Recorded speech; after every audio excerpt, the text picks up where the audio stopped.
اور وہ تمام جوان اور نوجوان جو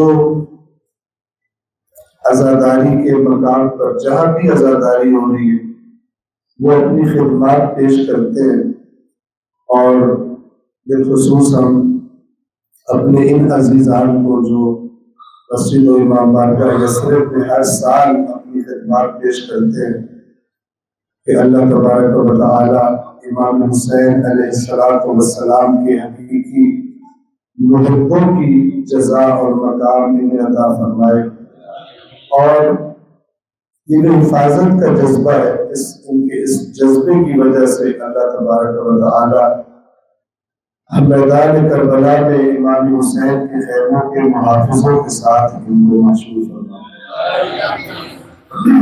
اسی کے ضمن میں یہ عرض کر دوں کہ آپ تمام مومنین یہ مقام ہو یا کوئی مقام ہو، جو بھی یہ حفاظت پر معمول ہوتے ہیں، رضاکار، اسکاؤٹس، خادمان عزاداری، ان کے ساتھ انشاءاللہ بھرپور تعاون کریں۔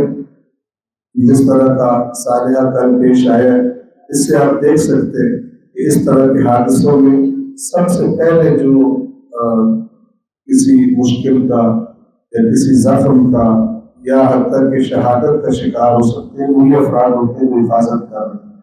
اللہ تبارک و تعالیٰ سے دعا ہے کہ عزاداری کے سانحات کے شہداء کی، خاص طور پہ کل کا جو حادثہ ہوا ہے، اور ان کے درجات کو اللہ تعالیٰ بلند فرمائے، اور زخمیوں کو جو زخمی ہیں پروردگار عالم ان کو شفاء کاملہ و عاجلہ عطا فرمائے۔ ایک سلوات پڑھو محمد والا۔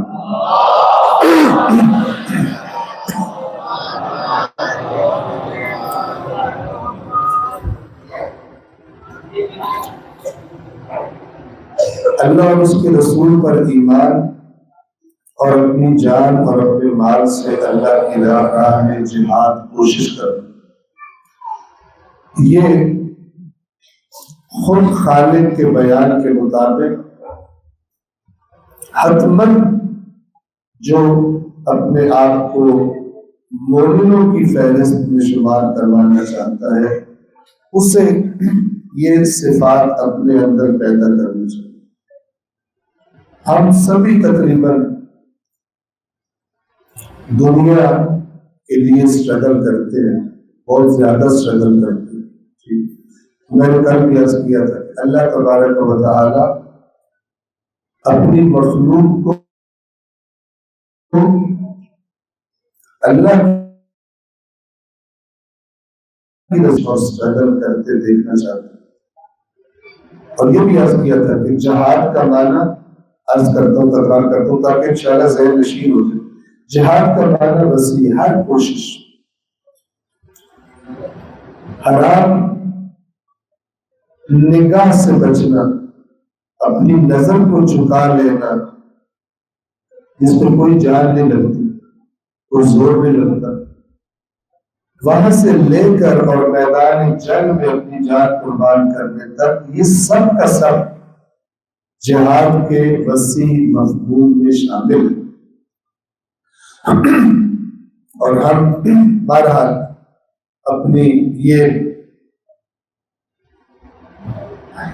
دین اسلام کے خاطر جو قربانیاں دی گئی اور جو لوگ شہید ہوئے، جو مجاہد تھے، جو شہید ہوئے، ان کے سالار، ان کے سردار حسین ابن علی کے ایام ہیں، اور یہ بہترین ایام ہے۔ اس جذبہ جہاد کو اللہ کی رضا کے لیے کوشش کرنا، خرچ کرنا، اسے اپنے وجود کے اندر پیدا کرنے کے لیے، اور اگر ہے تو مزید تقویت کرنے کے لیے۔ صلوات پڑھ دے محمد و آلہ۔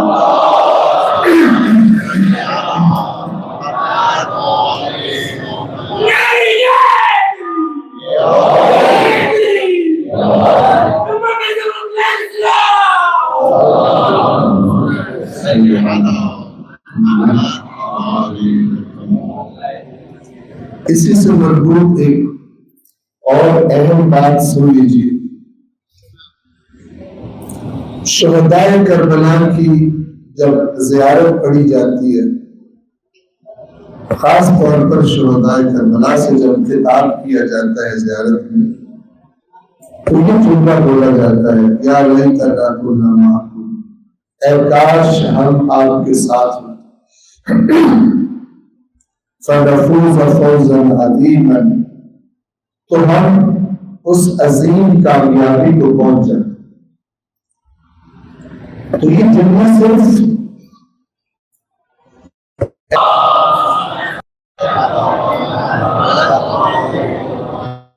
کی دعاؤں میں سے ایک دعا ہے کہ جس کا مفہوم یہ ہے کہ اے پروردگار، میں ہر اس موقع کی تجھ سے معافی مانگتا ہوں، اور کیجیے گا، جبکہ ہم بالعموم اسی کا شکار ہیں جس کی امام یہ تربیت دے رہے ہیں۔ اے اللہ، میں ہر اس معافی کا طلبگار ہوں جب میری زبان تجھ سے مخاطب تھی لیکن میرا دل میری زبان کے ساتھ نہیں تھا، یعنی توجہ نہیں تھی، بس ایک روٹین کا کام کر رہا تھا، اور میرا دل یعنی میری توجہ، پورا وجود میرا میری زبان کے ساتھ نہیں تھا۔ اور یہ ہمارے یہاں ایک بڑا مسئلہ ہے، اس لیے کہ بالعموم یہ جو دینی ٹیکسٹ ہے، چاہے قرآن کریم کا ہو اور چاہے دعاؤں کا ہو، بالعموم عربی میں تلاوت کیا جاتا ہے، اور بعض اوقات پڑھنے والوں کو اور اکثر اوقات پیچھے بیٹھ کے سننے والوں کو پتہ ہی نہیں ہوتا کہ کیا بات کی جا رہی ہے۔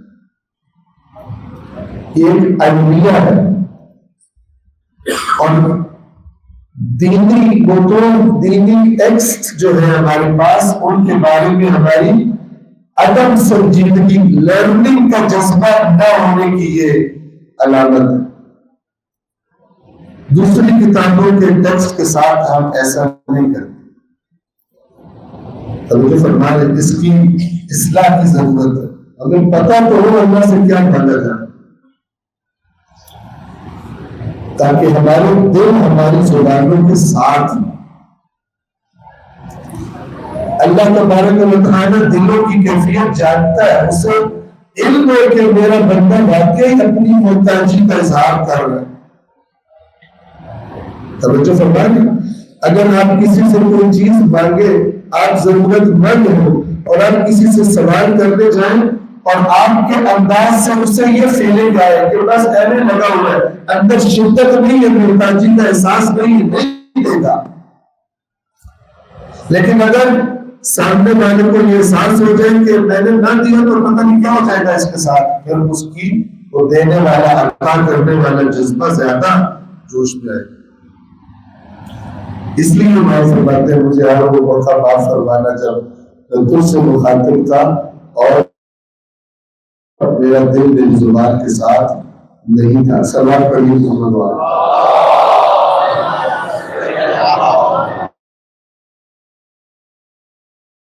یہ جو جملہ ہے کربلا والوں سے خطاب کر کے، یا لیتنا کنا معکم، اے کاش ہم تمہارے ساتھ ہوتے، تو کیوں یہ خواہش کا اظہار کر رہے ہیں؟ اگر اسی مطلب فرض کریں، آپ سمجھانے کے لیے عرض کروں، فرشتوں کے چلو تمہیں ماضی میں لے چلتے ہیں، ٹائم ٹریول تمہیں کراتے ہیں، اور عاشور کے دن تمہیں کھڑا کرتے ہیں، سامنے تینوں کے اور تلواروں کو جو برس رہے ہیں۔ آیا یہ جملہ ہماری زبان میں اسی جذبے سے مثال کے طور پر نکلے یا ڈر جائیں گے؟ ایک کوئی خطیب جس کی داستان بیان کی جاتی ہے کہ وہ ظاہر ہے تقریر تو ہر کوئی بڑے جذبے سے کر لیتا ہے، تو اس نے کئی خواہش کا اظہار کیا کہ اگر میں امام حسین علیہ السلام کے ساتھ ہوتا تو وہ جو تیر آ رہے تھے جب امام نماز ادا کر رہے تھے، نماز قائم کر رہے تھے، تو وہ جو تیر آ رہے تھے میں اگر ہوتا تو میں اپنے سینے پہ کھا لیتا۔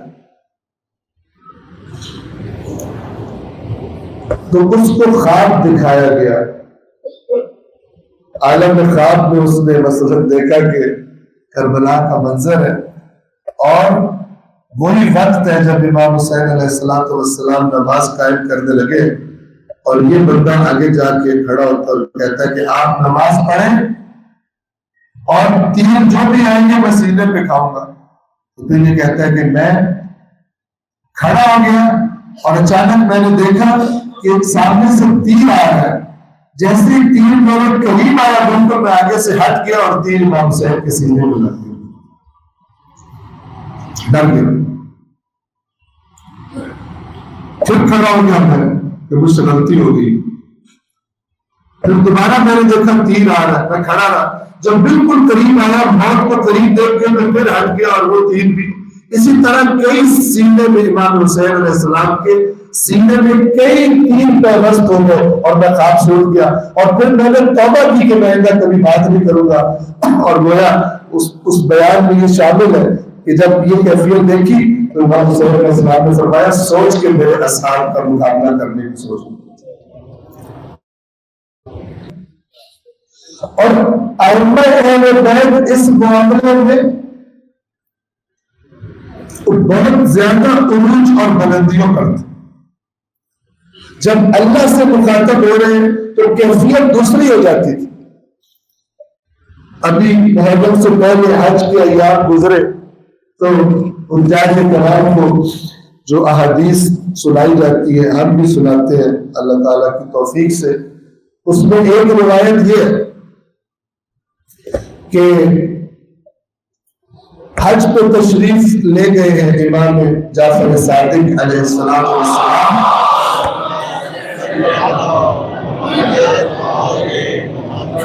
اور احرام باندھا ہے اور نیت کی ہے اور تلبیہ کہنا ہے، تلبیہ لبیک اللہم لبیک لبیک لا شریک لک لبیک، یہ جملہ بولنا۔ امام کے ساتھ اور بھی دیگر بھی ساتھی ہیں، ہمراہ ہیں جو آئے ہوئے ہیں، انہوں نے دیکھا کہ سب نے تلبیہ کہہ لیا، نیت کر لی، سب نے تلبیہ کہہ لیا اور امام خاموش کھڑے، اور عجیب کیفیت تاری ہے امام پر۔ تو جب دیر گزر گئی تو انہوں نے امام سے پوچھا کہ سب نے تلبیہ پڑھ لی، ایک جملہ تو ہے لبیک اللہم لبیک لبیک لا شریک لک لبیک، واجب مقدار اتنی سی، ٹھیک ہے، تو سب نے پڑھ لیا اور اتنی دیر ہو گئی ہے۔ لبیک کا معنی کیا ہوتا ہے کہ میں حاضر ہوں اے اللہ تیری بارگاہ میں میں حاضر ہوں، تو آپ تلبیہ کیوں نہیں کہہ رہے؟ تو علیہ السلام نے جواب میں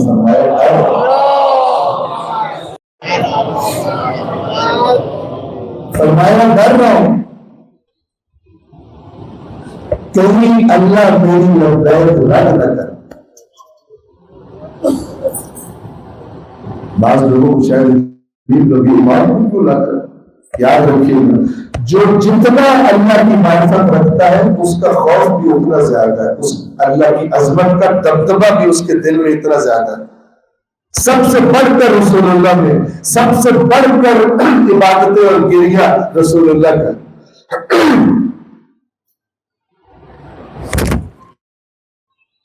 یہ فارمولہ ہے، جتنی انسان کی اللہ کی ذات کے بارے میں معرفت بڑھتی جاتی ہے وہ اتنا ہی خود کو چھوٹا محسوس کرتا ہے۔ آپ کو مثال دوں، مثلا ایک بندہ 5.5 فٹ 6 فٹ اس کا قد ہو، وہ اپنا قد ناپے جا کر ایک کمرہ بنا ہو اور وہ کہے کہ کمرے کی ہائٹ جو ہے وہ 8 فٹ ہے اور میری مثال دے دو چوکڑی کی ہائٹ 8 فٹ ہے اور میری ہائٹ جو ہے 6 فٹ، ٹھیک ہے، کر سکتا ہے، تو وہ جائے 2 منزلہ عمارت کے پاس، پھر اگر میری ہائٹ 6 فٹ ہے اور وہ بڑھ جائے،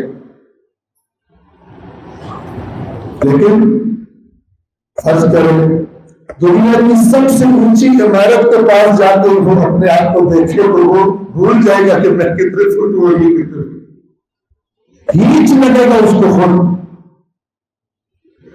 ایسا ہے یا نہیں؟ تو اللہ تبارک و تعالیٰ کی اپنی جگہ پر ان سے بڑا کوئی نہیں، ان سے بڑے مقام والا کوئی نہیں، لیکن جب ذات پروردگار کی جو یہ معرفت رکھتے ہیں، جب اس کی عظمتوں کو دیکھتے ہیں، نہ اپنا وجود انہیں کچھ نظر آتا ہے اور نہ اپنے کاموں کو یہ بڑا سمجھتے کہتے ہیں پروردگار جو تیری عبادت کا حق تھا ہم نے ادا نہیں کیا، اور سچ کہہ رہے ہوتے ہیں کسی کو دکھانے کے لیے، ان کی یہی فیلنگ ہوتی ہے عظمت رب کی وجہ سے۔ ہاں اگر ان کے کام کو دیکھا جائے تو ان سے بہتر کام کسی نے نہیں کیا ہوتا، کسی نے نہ اللہ کی عبادت کی نہ اللہ کی فرما برداری کی۔ امام حسین سے بڑھ کر کون قربانی دے گا؟ تو مجھے فرما رہے جناب زینب عالیہ اپنے بچوں کے سامنے کیا فرما رہے اللہ سے، اے پروردگار قبول فرما لینا۔ اس جملے کے پیچھے کیا ہے؟ اس جملے کے پیچھے وہی نہیں کہ ہم تیرا حق ادا نہیں کر سکتے، اگر اولاد تھی وہ بھی پوری تھی۔ تو جتنی معرفت زیادہ ہے اللہ کی اتنا انسان خود کو بھی اور اپنے کاموں کو بھی ہی سمجھتا ہے، مجال نہیں کہ تھوڑا سا تکبر اس کے اندر پیدا ہو جائے کہ میں کوئی چیز ہوں، میں نے اتنی نمازیں پڑھی آج، میں نے اتنے نفل پڑھے، میں نے اتنے پیسے خرچ کیا، میں اتنی ڈونیشن دے کر آیا ہوں، میں بڑی چیز ہوں۔ یہ احساس پیدا ہوگا اگر معرفت کی علامت ہے، یعنی توجہ اللہ کی طرف نہیں اپنی طرف ہے۔ جب اللہ کی طرف توجہ ہوگی تو پھر کہے گا پروردگار یہ قابل نہیں ہے جو میں نے کیا، تیری شان کے مطابق نہیں ہے، لیکن تم غریب ہے، کمیاں دور کر کے قبول فرما۔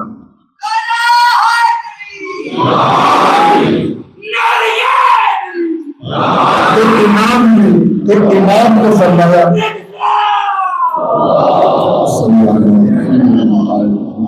توجہ فرمائے، تو امام نے فرمایا مجھے خوف ہے کہ میری لبیک رد نہ کر دی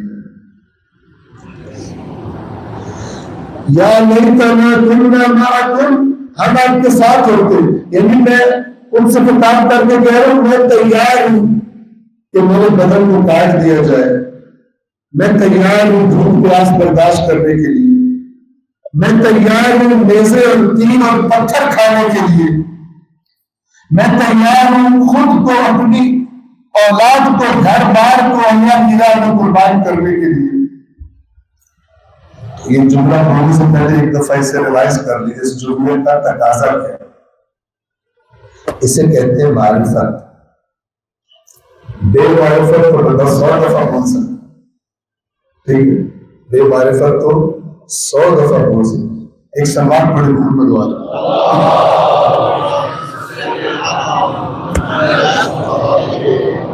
اگلی بات ہمارے لیے ایک بہت عظیم خوشخبری سے کم نہیں ہے، اور یہ کہ رسول پاک کا لشکر ہو، امام علی کا لشکر ہو، امام حسن یا امام حسین کا ہو، ان کے ہمراہوں میں شمار ہونے کے لیے جو انہوں نے بتایا ان کے فراہمی کی روشنی میں نہ کوئی زمانے کی قید ہے نہ کوئی جگہ کی قید ہے، دروازہ کھلا ہے تا قیامت جو بھی آج شامل ہو سکتا ہے۔ آپ سورۃ جمعہ کی تلاوت سنتے ہیں تو بات وہی ہوتی ہے، تلاوت سنتے ہیں لیکن کیا کہا جا رہا ہوتا ہے مثلا شاید اس کی طرف توجہ نہ ہوتی۔ اس میں جب اللہ تعالیٰ فرماتا ہے نا کہ وَالَّذِي بَعَثَ فِي الْأُمِّيِّينَ رَسُولًا مِّنْهُمْ يَتْلُو عَلَيْهِمْ آيَاتِهِ وَيُزَكِّيهِمْ وَيُعَلِّمُهُمُ الْكِتَابَ وَالْحِكْمَةَ وَإِنْ كَانُوا مِنْ قَبْلُ لَفِي ضَلَالٍ مُّبِينٍ۔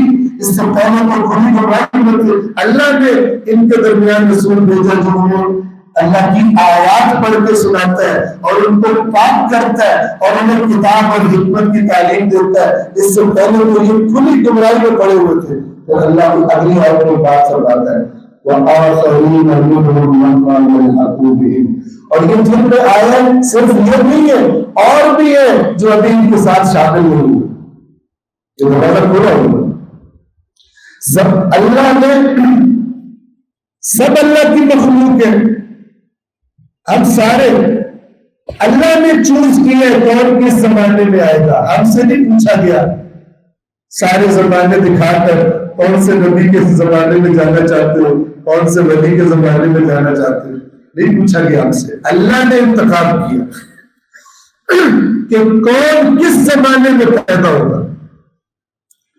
اور جب اللہ کا انتخاب ہے, حکیم کا انتخاب ہے, تو اس کا مطلب ہے وہی زمانہ جس میں اس نے ہمیں پیدا کیا وہی اس نے ہمارے لیے بہترین سمجھا. اور کوئی کسی بھی زمانے میں آئے اس کی آزمائش اسی زمانے میں ہوگی.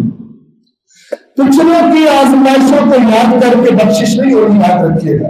ان کی آزمائشوں سے سیکھ کر تربیت لے کر اپنا زمانہ اس راستے پر گزار کے بخشش ہوگی. یہ کہ کیونکہ ہم جسے مانتے وہ بہت عظیم تھے لہذا ہم بخشے جائیں گے, یہ باطل نظریہ ہے. اللہ تعالیٰ نے سختی سے رد فرمایا قرآن میں سے.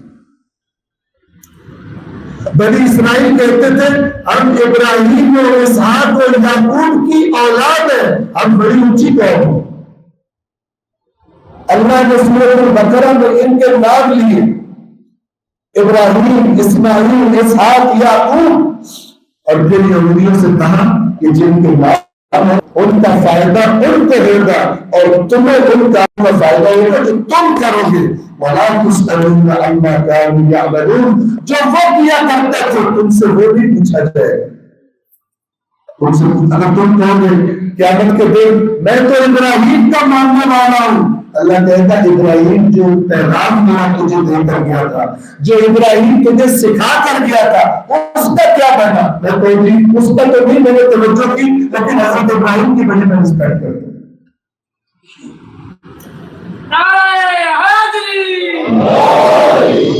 اللہ تبارک و تعالیٰ کی کتاب اس نظریے کو نہ صرف یہ کہ قبول نہیں کرتی بلکہ شدت سے رد کرتی, ریپیٹڈلی رد کرتی. لہا ما کسبت وعلیہا ما اکتسبت, جو اچھائی کرے گا اس اچھائی کا فائدہ اسی کو ہے, اور جو برائی کرے گا اس برائی کا نقصان اسی کو. دوسروں کی اچھائیاں کھاتے میں نہیں ڈالی جائے گی انسان. جو لوگ آیات قرآن کو پڑھتے ہیں آپ ان آیات پر توجہ فرما سکتے ہیں. تو دروازے کھلے ہوئے لیکن محنت خود کرنی. خود اگر خود محنت نہ ہو اور راستہ وہ نہ ہو تو اللہ نبی کے ایک عظیم صاحب شریعت نبی کے سگے بیٹے کو بھی اس کے اہل بیت میں سے آؤٹ کر دیتا. جس نے پیدا کیا تھا اس کو نبی کا بیٹا بنا کر نبی کے گھر میں پیدا ہوا ہے, اس بیٹے کو اس نبی کو فالو نہ کرنے کی وجہ سے نبی کی دعا کے باوجود اللہ کہتا ہے ان کا دعا بھی مت کر رہا. حضرت نوح سے اللہ نے فرمایا آئندہ مت سوال کرنا ہوگا, تیرے بیٹے کو نہیں شامل کرتے ہم تیرے اہل بیت میں سے. قرآن کے معیار واضح ہے اور احادیث اور روایات کا حکم کیا ہے؟ جو قرآن کی مخالف ہو وہ فرمان میں اہل بیت نہیں ہوتی, وہ ان کے نام پہ گھڑا دیا جھوٹ ہوتا ہے. لیکن یہ فارمولہ بہت کم اپلائی کیا جاتا ہے. تقریریں کرنے والے بھی کم ہی اپلائی کرتے ہیں اور تقریریں سننے والے تو پھر ایک اور مسئلہ ہوتا ہے. اللہ کی معیار واضح ہے, خود محنت کرنی ہے. جو جس زمانے میں آیا ہے, جس اللہ کے برگزیدہ بندے سے خود کو نسبت دیتا ہے, وہ نسبت صرف تعریف کی نسبت نہیں ہوتی, وہ نسبت اس کی دی ہوئی تعلیم کو فالو کرنے سے ظاہر ہوتی ہے اللہ کے آپ, نہ کہ اس سے فالو کرنے کا آلٹرنیٹ کوئی اور چیز بنا لے. جب فالو کرنے اور اطاعت کرنے کی بات آئے تو کہے جی وہ کہا اور ہم گناہگار کہا اور نکل جائے سائڈ سے. اور جب جنت کے مقام کی بات آئے تو کہیں جوار پانچ بار کو جگہ چاہیے. اور جب جوار پنجن باغ کو بہت ہائی لیول ہے. جب کہا گیا پھر محنت بھی کر تو وہ کہا ہم گناہگار کہا ہم کیسے کر سکتے. یہ نہیں قبول. توجہ فرمائیں. قرآن کریم کے لفظ یہ وَلِكُلٍّ اور ہر ایک کے لیے درجات درجے اللہ کے پاس. کس بنا پر درجے؟ مما عملوا ان کے عمل کے مطابق نہ کہ ان کے دعووں اور زبانوں کے مطابق. لہذا قرآن ایمان اور عمل صالح کو جوڑ دیتا ہے. اب آپ کی خدمت میں عرض کروں جو میں کہہ رہا ہوں خوشخبری ہے. کس اعتبار سے کہ اللہ تعالیٰ نے دین میں زمانے کی قید اٹھا دی ہے. دو مثالیں دیتا ہوں. اللہ کے رسول محمد مصطفیٰ صلی اللہ علیہ وآلہ وسلم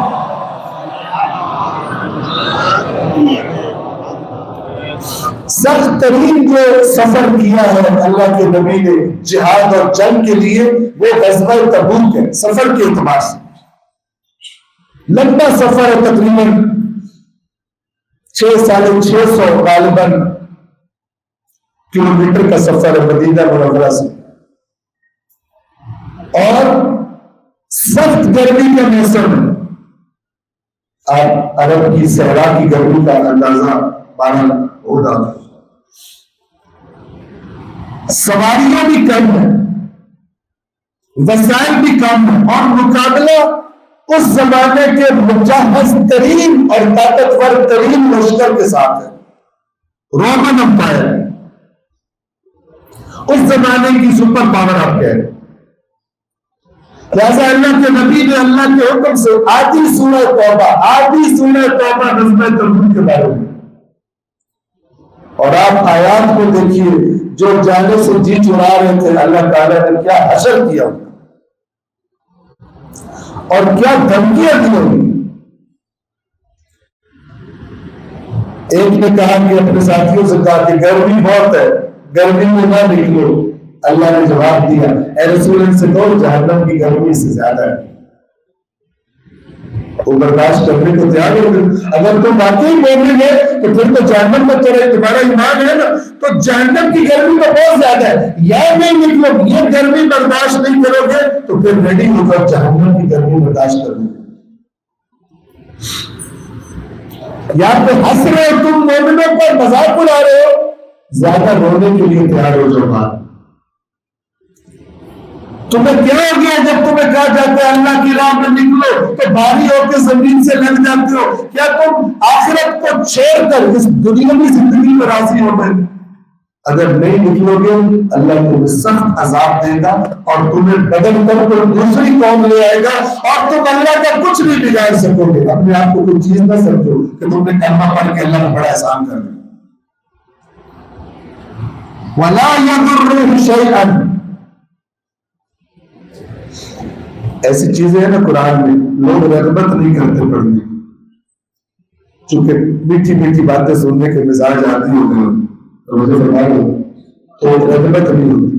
نہ قرآن مجید بہت زیادہ مقبول ہے سمجھے جانے کے اعتبار سے, نہ نظم البلاغہ زیادہ مقبول. ویسے نام کے اعتبار سے بڑی مقبول ہے, تعریفیں بڑی ہوگی, لیکن نظم البلاغہ پڑھی جاتی ہے زیادہ نہیں, کیونکہ اس میں بھی ویسی باتیں جیسے قرآن مجید کو لاتے ہیں. بس فرق یہ ہے کہ اللہ بات کر رہے بندوں سے, اور یا اللہ کا ایک عظیم بندہ وہ اللہ ہی کی باتوں کو اپنے زمانے کے لوگوں کو سمجھا رہا ہے. تو نہیں دل کرتا زیادہ پڑھنے کا. آپ دیکھ رہے پریکٹیکلی دیکھ رہے معاشرے نہج البلاغہ کا مطالعہ کرنے والے باقاعدہ سے شوق کے ساتھ کم لوگ. خود راستہ کیسے گزرا؟ جب غزوہ تبوک کو رسول پاک جا رہے تھے, سورہ توبہ میں میں نے کہا آدھی سورہ توبہ تقریباً بلکہ آدھی سے زیادہ غزوہ تبوک کے بارے میں. تو ایک جگہ پہ اللہ تعالیٰ ذکر فرماتا ہے کچھ واقعات کو, اور ان میں سے ایک واقعہ یہ تھا کہ رسول پاک کے پاس کچھ لوگ آئے جو غریب تھے, ان کے پاس اپنی سواری نہیں تھی اور سواری کے بغیر یہ سفر پاسبل نہیں تھا. تو وہ اللہ کے نبی کے پاس آئے اور کہا کہ یا رسول اللہ ہمیں ساتھ لے جائیں. سچے جذبے سے سیاسی بیان نہیں دیا تھا کہ جانا تو ہے کوئی چلو ایسے احسان کر دے، ہمیں ساتھ لے جائے۔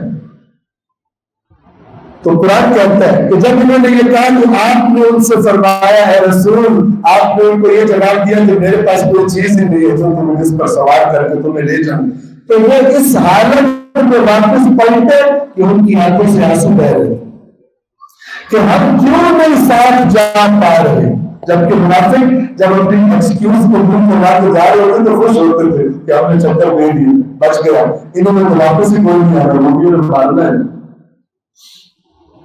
لیکن سچے مومن جو نہیں جا رہے مجبوری کی وجہ سے، ان کو اللہ تعالیٰ ذکر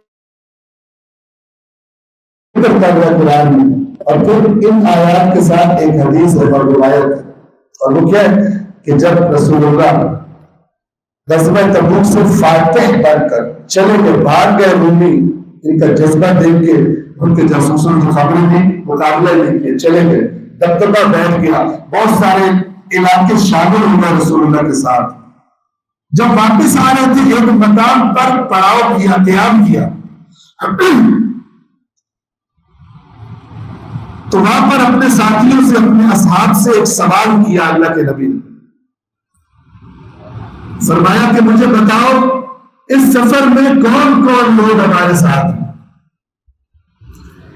تو جواب لوگوں نے ظاہر دیا کہ یہ سب جو آپ کو دکھائی دے رہے ہیں جو مدینہ منورہ سے چلے تھے اور ہمارے ساتھ گئے اور واپس آ رہے ہیں، یہ ہمارے ساتھ ہیں۔ اللہ کے نبی نے فرمایا نہیں، وہ تمام لوگ جو آنا چاہتے تھے، آنے کا ارادہ رکھتے تھے، لیکن مجبوری کی وجہ سے نہ آ سکے، وہ سارے کے سارے اس تبوک کے سفر میں ہمارے ساتھ، یعنی جگہ کی قید نہیں ہے۔ اللہ تبارک و تعالی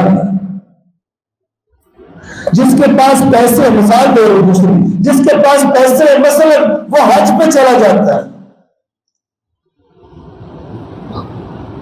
جس کے پاس نہیں ہے وہ حاجیوں کو دیکھ کے تڑپتا ہے، وہ زائرین کو دیکھ کے تڑپتا ہے۔ اللہ کیا کہتا ہے اسے؟ تینوں سے کیا کہتا ہے؟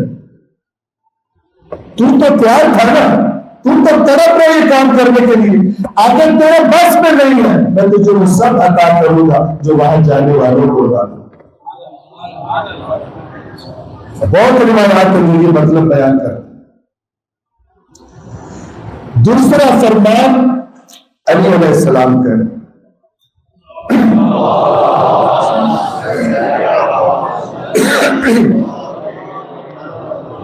جنگ صفین سے واپس آ رہے ہیں، ایک شخص آتا ہے، نہج البلاغہ میں یہ کلام موجود ہے مولانا،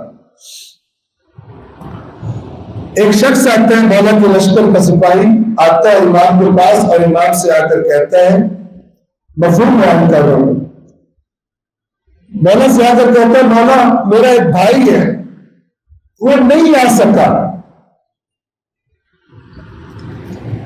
ہے آپ کے ساتھ، زبان سے نہیں دل سے آپ کے ساتھ ہے لیکن نہیں آ سکا، ایسے سبب سے جو اس کو اختیار میں نہیں تھا۔ مولا نے سوال کیا کیا واقعی وہ دل سے ہمارے ساتھ تھا؟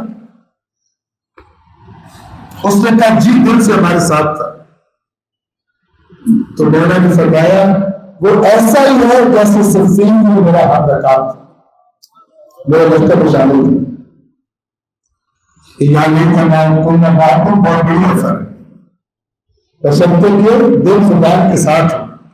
اس جملے کا مطلب بتاؤ اور وہ کچھ کرنے کے لیے جذبہ رکھتا ہو اگر ایسا موقع آ جائے تو پھر ایک اور جملہ بولا امام نے، کیا فرمایا؟ فرمایا فقط وہی نہیں، قیامت تک جتنے انسانوں کو، ایسے انسانوں کو زمانہ جنم دے گا، یعنی اپنے اندر سے باہر، اپنے پیٹ سے باہر نکالے گا، یعنی جتنے لوگ ایسے پیدا ہوں گے کہ ان کی بھی یہی کیفیت ہو کہ اگر ان کے بس میں ہوتا تو میرے ساتھ ہوتے صفین میں، وہ قیامت تک پیدا ہونے والے سب لوگ وہ صفین میں میرے ساتھ تھے۔ تو زمان و مکان کی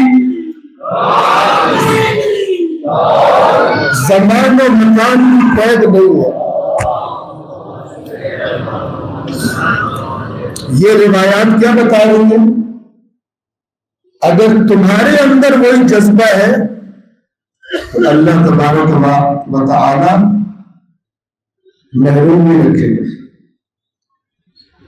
قرآن مجید کے لفظوں میں اگر اس کو کہوں، اللہ تعالیٰ فرماتا ہے سورۃ النساء میں، من یطع اللہ ورسولہ، جو بھی اطاعت کرے گا اللہ اور اس کے رسول کی، فَأُولَٰئِكَ مَعَ الَّذِينَ أَنْعَمَ اللَّهُ عَلَيْهِمْ، تو یہ لوگ ساتھ ہوں گے ان لوگوں کے جن پہ اللہ نے اپنا انعام کیا، جن کی دعائیں مانگتے تھے الَّذِينَ صِرَاطَ الَّذِينَ أَنْعَمْتَ عَلَيْهِمْ، جو اس راستے کے لیڈر تھے جن پر اللہ نے اپنے انعامات کی بارش کر دی، جو بھی اللہ، انہوں نے کیا کیا تھا؟ اللہ رسول کی اطاعت کی، اور اس اطاعت میں پھر قربانیاں دینی پڑی تو قربانیاں دے دی تھی۔ اسی کا نقطہ کمال کربلا ہے، تب تو فرما رہے اسی کا نقطہ کمال کربلا ہے۔ تو اللہ فرما رہے فارمولہ بتا دیا، کرائٹیریا، معیار بتا رہا ہے، اور قرآن معیار ہی بتاتا ہے۔ جس نے اللہ اور اس کے رسول کی اطاعت کی، فَأُولَٰئِكَ، تو یہ لوگ مَعَ الَّذِينَ أَنْعَمَ اللَّهُ عَلَيْهِمْ، یہ ان کے ساتھ ہوں گے جن کے ساتھ، جن کے راستے پہ چلنے کی سورۃ الفاتحہ میں نمازوں میں دعائیں مانگا کرتے تھے، یا اللہ ان کے راستے پر چلا جن پر تم نے اپنا انعام کیا۔ اور وہ کون ہے؟ مِنَ النَّبِيِّينَ وَالصِّدِّيقِينَ وَالشُّهَدَاءِ وَالصَّالِحِينَ، یہ جو کیٹیگریز ہے اللہ کے بندوں کی، یہ قیامت کے دن ان کے ساتھ ہوں گے۔ تو جو فرمائے، اور یہ کام ہے وَمَا أَرْسَلْنَاكَ إِلَّا رَحْمَةً لِّلْعَالَمِينَ، آپ محبوب رہیے، ٹھیک ہے نا؟ جو بھی آپ کو فالو کرتا ہے، چاہے جس زمانے میں ہو، چاہے جس جگہ میں ہو، اللہ تبارک و تعالیٰ کی رحمتوں کے اور درجات کے دروازے کھلے ہوئے ہیں۔ لیکن یہ یاد رہے وَلِكُلٍّ دَرَجَاتٌ مِّمَّا عَمِلُوا، اور ہر ایک کے لیے اللہ کے پاس درجات ہیں۔ کس میں درجات ہیں؟ کس بنا پر؟ ان کی محنت، ان کی کوشش، ان کے عمل کی بنا پر۔ کبھی عمل کا نام دیا، کبھی جہاد کا نام دیا۔ تو فرما رہے سلمان پڑھے محمد والے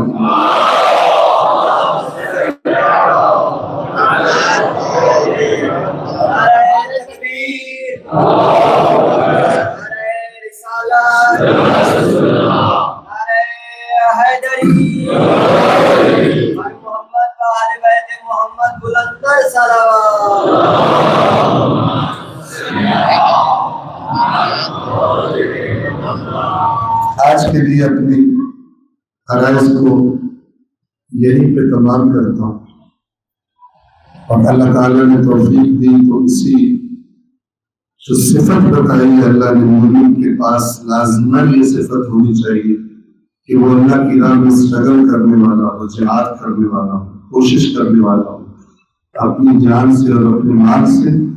تو اس عنوان سے کل انشاءاللہ اگر توفیق دی اللہ نے تو امیر المؤمنین علیہ الصلوۃ والسلام کا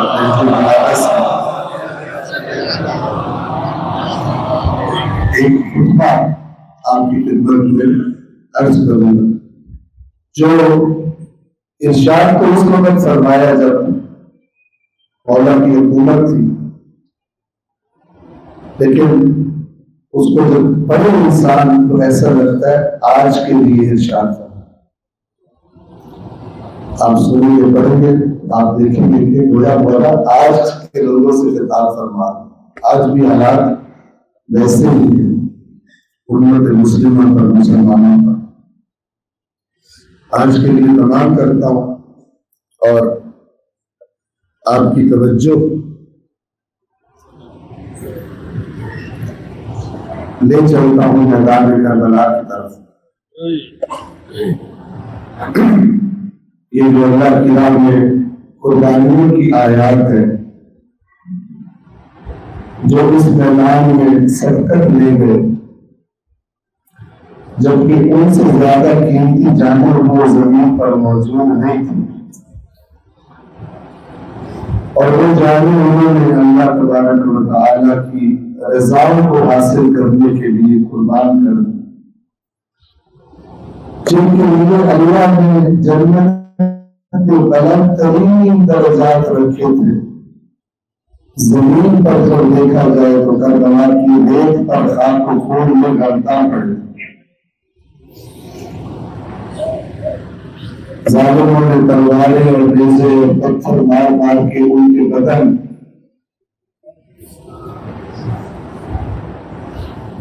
شدت سے بے حرمتی کی گئی۔ شہادتوں کے بعد ان کے بدنوں کو پامال کیا گیا، نہ صرف یہ کہ بدن پامال کیے گئے، ان کے سروں کو کاٹ کر میزوں پر چڑھایا گیا۔ بازاروں اور درباروں میں اپنی لعینوں نے اپنی فتح کے عنوان سے اور لوگوں کو ڈرانے کے لیے اور ان کی عبرت کے لیے کہ ہمارے خلاف قیام نہ کرنا، ہمارے خلاف قیام نبی کا نواسا بھی کرے تو ہم بھی کر دیتے ہیں، تو تم کو سوچنا بھی باقی یہ کام کرو گا۔ اس حسینی لشکر کے آج اس سپاہی کا ذکر کروں جسے اس کے بابا نے حسین کو سپرد کیا۔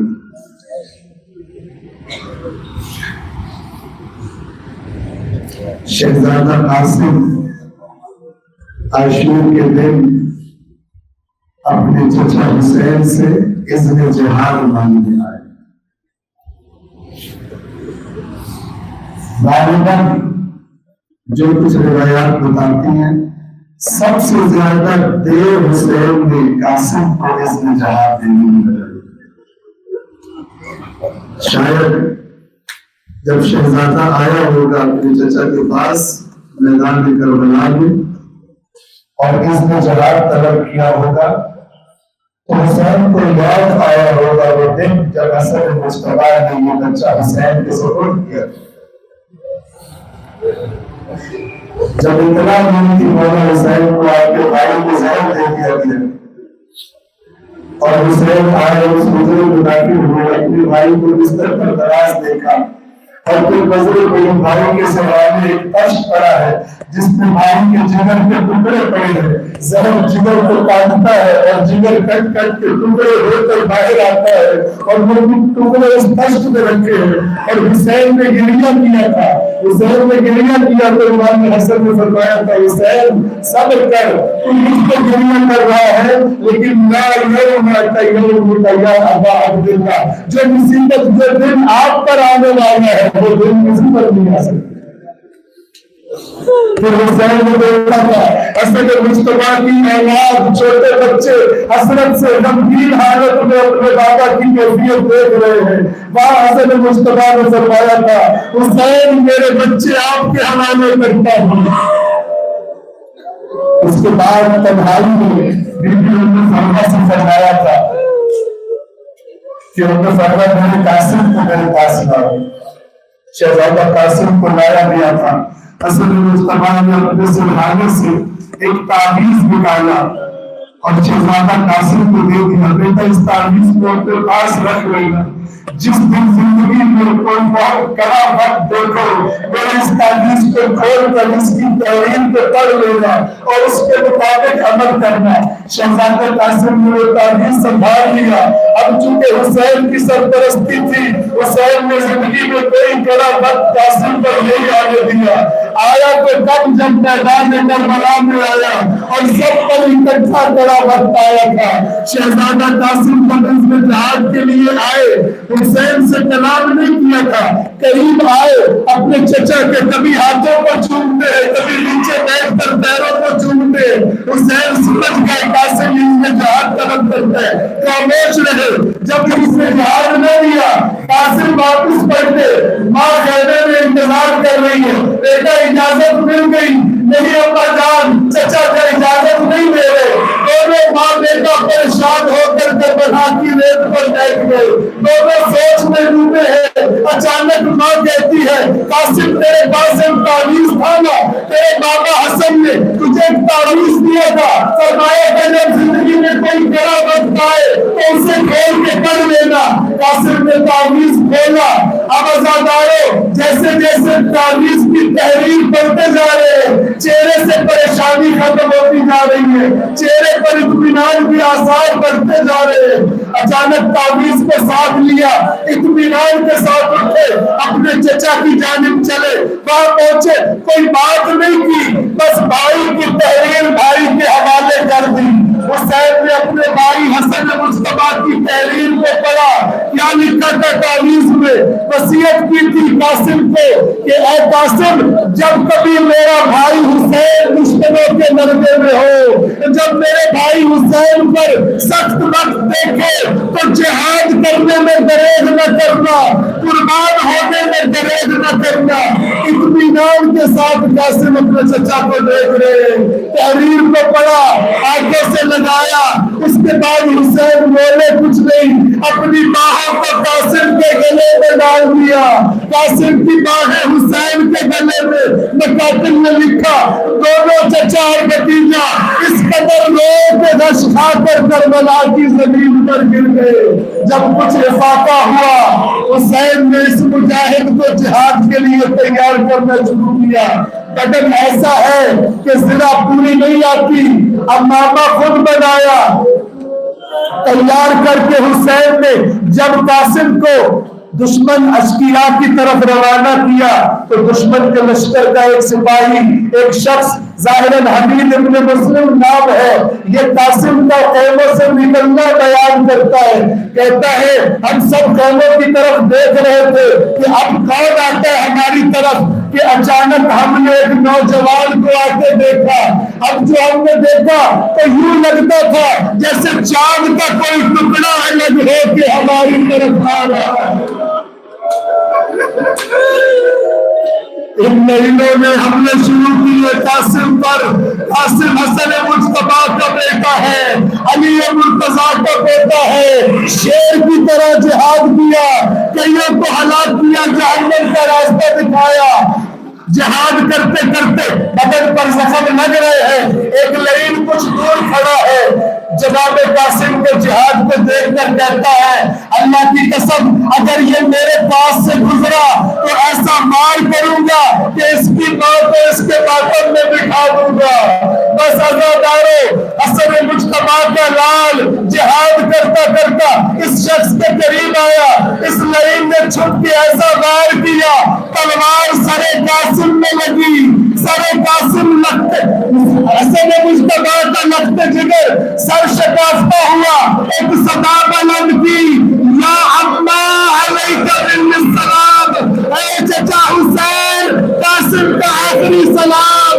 حسین باز کی طرح جھپتے اس شخص پہ حملہ کیا جس نے تلوار ماری تھی، اس کا ہاتھ پکتا ہے، وہ لعین اپنے ساتھیوں کو مدد کے لیے پکارتا ہے، سب لعین گھوڑوں پر آگے پڑے قبل اس کے کہ حسین قاسم تک پہنچ پاتے، گھوڑوں کی ٹانپوں کے نیچے قاسم کا بدن آ گیا، گرد و غبار چھٹا، لاشیں قاسم کو اٹھائے ہوئے، خدا جانے کیسے اٹھائی ہوگی، لاشیں قاسم کو اٹھائے ہوئے، بھائی کے یتیم کا لاشا لیے ہوئے حسین خیموں کی طرف چلے، خیموں کے قریب آئے، بی بی ام فروا آپ کی عبادت واپس لے آیا۔ اللہ رحمت اللہ علی القوم الظالمین، سيعلم الذين ظلموا أي منقلب ينقلبون۔